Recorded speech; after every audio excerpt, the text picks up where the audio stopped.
அன்றைக்கு ஒரு சவுக்கு கம்பை எடுத்து கையால் மண்ணை சீத்துவிட்டு ஊன்றப்பட்ட கொடிதான் இன்றைக்கு அண்ணாந்து பார்த்தாலும் நுனியை பார்க்க முடியாது என்கிற அளவுக்கு விண்ணை தொட்டு பறக்கிற விடுதலை கொடியாக, சகோதரத்துவ கொடியாக, சமத்துவ கொடியாக, சமூக நீதி கொடியாக பொது இடத்தில் என் கொடியை ஏற்றுவதற்கு தடை விதிப்பதற்கு என்ன காரணம்?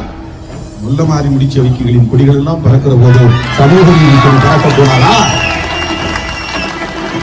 சாதி வெறியை தூண்டுகிறவன் கொடி, மதவெறியை தூண்டுகிறவன் கொடி, சமூக விரோதிகளின் கொடி பறக்கிற இடங்களில் சிறுத்தைகளின் கொடி பறக்க கூடாதா? சமத்துவ கொடி பறக்க கூடாதா? சனாதன எதிர்ப்பு கொடி பறக்க கூடாதா? உழைக்கிற மக்களுக்கான உரிமை கொடி பறக்க கூடாதா? இதுதான் எங்கள் கேள்வி. என் கொடியை ஒரு இடத்தில் ஏற்ற முடியாது என்றால் நான் இந்த இயக்கத்திற்கு தலைமை வகிப்பதில்